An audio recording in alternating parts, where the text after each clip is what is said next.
bastante clara na sua fala, quando o senhor, lá no início do seu depoimento, em relação às perguntas formuladas pelo deputado Alfredo Gaspar, disse ao mesmo tempo que solicitou a exoneração de uma servidora, mas que não se incomoda com a ingerência do ministro da Previdência sobre aquelas pessoas que devem ser da sua absoluta confiança e a nomeação delas. E eu quero começar perguntando, baseado nessa matéria do Metrópolis, ministro aproveita férias de presidente do INSS para fazer mudança, se é Leia Brescia Amorim, diretor de tecnologia de informação, a pessoa que o senhor disse que queria ver exonerado.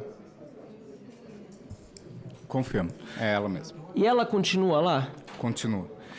Ela, senhor presidente da CPM Carlos Viana, e também presidente do INSS, promoveu um dirigente que fez acordos em massa sob suspeito, o senhor falou sobre isso, falou de processos antecessores, chamado Wesley Martins, que é esse cidadão aqui, não sei se é meliante, mas ele assinou acordos com entidades de políticos investigados pela PF. Aliás, quais são os políticos com os quais esse senhor Wesley tem relação, o senhor saberia dizer? Eu não tenho essa informação. Mas ele não está abaixo do senhor?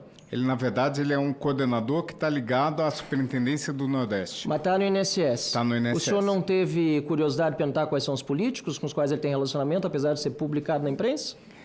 Deputado, vou ser bem sincero, eu não procuro vínculos políticos com ninguém. Da mesma forma que eu falei para o deputado Luiz Lima... Mas o senhor não procura, mas a imprensa disse que há. Então, eu não sabia nem que a minha diretora de gestão de pessoas era irmã do prefeito de Fortaleza. Eu fui surpreendido com a informação no Metrópolis. Prefeito do PT, inclusive. É, porque assim, a nossa atuação é técnica e verificar se aquela pessoa tem currículo técnico. Tá bem, mas esse cidadão aqui beneficiou entidades ligadas a políticos. O senhor presidente do INSS não procurou saber quem são esses políticos beneficiados por esse cidadão que continua lá. Os fatos foram levantados pela minha diretoria de governança, foram encaminhados para a corregedoria do INSS. Sim. Está a cargo da corregedoria do INSS, que tem total liberdade para poder apurar. Eu não questiono a corregedoria, até mesmo para não dizer que eu estou influenciando a corregedoria. Então, essas ligações de a quem fez, como fez, eu não tenho a informação. Na sua cadeira está sentado Alessandro Stefanuto. Nós perguntamos a ele sobre uma série de pessoas abaixo dele, e ele dizia, presunção de inocência, eu preciso esperar serem apurados os processos. O senhor está falando exatamente a mesma coisa sobre o Wesley. Sabe onde o Stefanuto está hoje? Na cadeia. Esse cidadão aqui assinou 53 acordos de cooperação técnica com sindicatos e colônias de pescadores maranhenses que atuam como intermediários na concessão do seguro-defesa de 2023 e 2024, vários sob suspeita, processo contra ele. O senhor não tem medo de ser preso, como foi Stefanuto também? Não tenho, porque eu não estou vinculada a esquema nenhum e nem recebimento. Esse caso do Wesley, eu exonerei assim que cheguei. Quando foi pedido para nomear, eu não nomeei.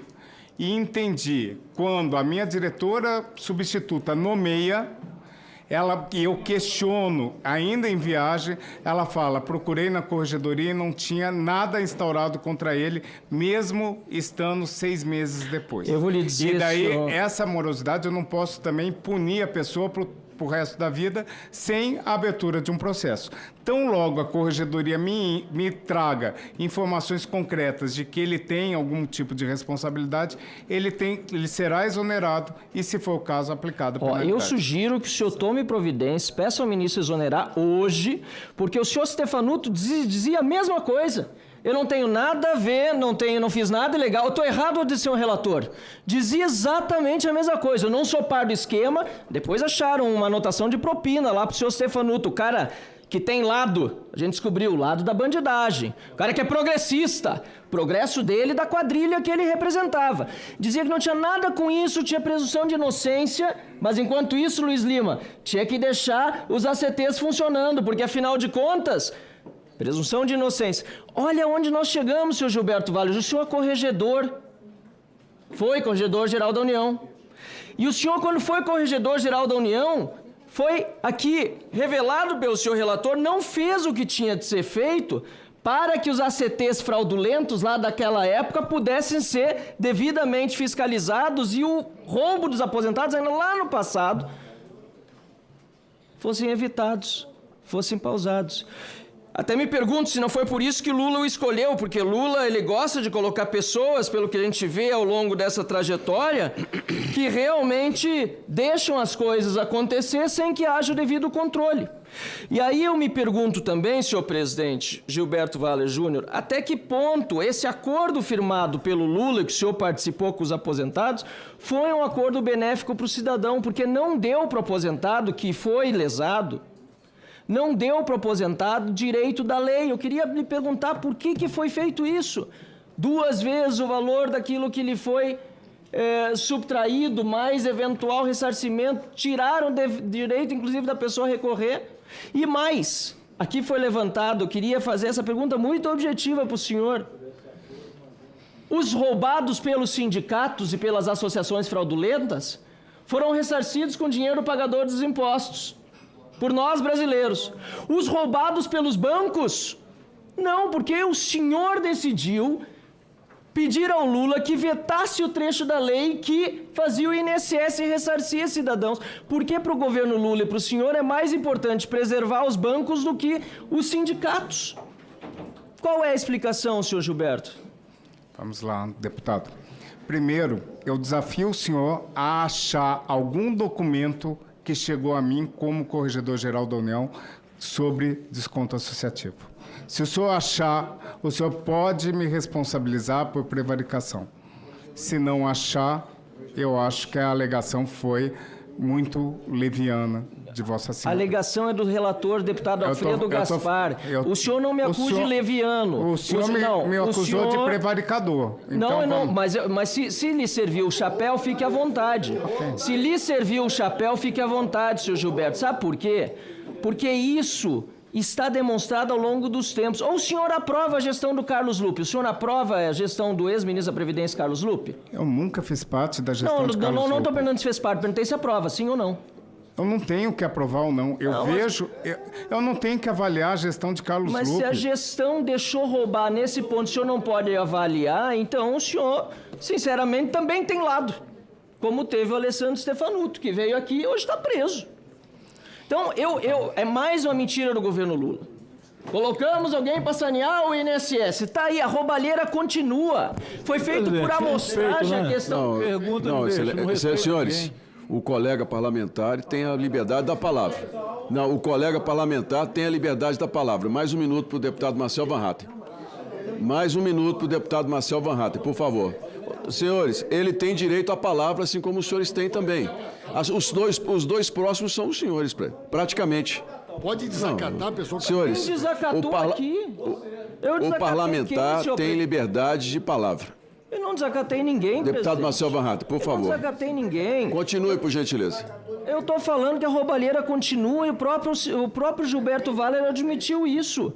Quando ele diz que é feito por amostragem, que não tem capacidade de fiscalizar, que os bancos... Aliás, é só ver os comentários, por exemplo, na rede social, no YouTube, está cheio de aposentados dizendo, de novo me vem um desconto de um banco de R$500, eu não sei que serviço foi esse. O senhor reconhece que não tem capacidade de fiscalização.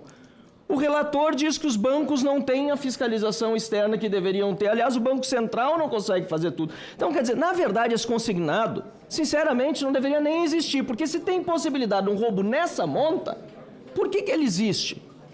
Ele é positivo para muito aposentado? É. Tem muita gente que precisa? Claro, porque afinal de contas, ainda mais sob esse governo, as pessoas ganham cada vez menos e recorrem a um consignado em cima de um valorzinho desse tamanho numa aposentadoria de alguém que prometeu picanha e cervejinha e está entregando mais pobreza para o povo brasileiro. E, aliás, não só mais pobreza para o povo brasileiro, a falta de atendimento, porque outra mentira que foi contada, e aí o senhor Gilberto Valer Júnior aqui vem com uma série de desculpas, mas elas não cabem, que a fila ela cresce porque a demanda é mais alta. Não importa, foi prometido uma coisa. Foi prometido o quê? Reduzir a zero a fila. Foi o que o Lula disse. Se pelo menos mantivesse aquilo que o Bolsonaro deixou quando saiu de 1 milhão, olha, acho que já seria pelo menos algo, né, com pandemia e tudo, seria algo aceitável. Mas ainda assim aceitável sob o ponto de vista da promessa de manter uma gestão razoável. Porque o certo é cumprir a promessa de zerar a fila. E sabe por que essa fila não está zerando, que é uma das coisas que eles não gostam de dizer? Porque eles estão usando o dinheiro do INSS, senhor presidente, para pagar o custo da roubalheira dos sindicatos e das associações. O mesmo que eles não estão fazendo com os bancos, porque os bancos podem, no governo Lula, roubar à vontade, e o contribuinte não é chamado a ressarcir, e aí depois o problema que fique com quem está sendo roubado, com o aposentado que não ganha de volta. Agora, os sindicatos, que nem o do irmão do Lula, as associações, essas picaretas todas que com carro importado na garagem, relógio de luxo, tudo revelado aqui em fotos, esses o governo pega o dinheiro do contribuinte, do pagador de impostos, da pessoa que está ralando para no fim do dia ter muitas vezes um salário mínimo para ir pagar o aposentado que foi roubado. Então, essa é a incoerência desse desgoverno do Lula que a gente aponta aqui. Senhor presidente, sinceramente, e concluindo, agradeço a tolerância de Vossa Excelência e a Justiça, também com minha fala que foi interrompida. Eu só queria que o INSS hoje estivesse realmente nas mãos de alguém que fosse sanear e reduzir a fila. Mas a pessoa que está sentada aqui não tem condição nem de exonerar uma pessoa que foi colocada pelo ministro da Previdência, nem muito menos outra que é suspeita de roubos no INSS. Lamentável, senhor presidente. Pois não, senhor. Presidente, eu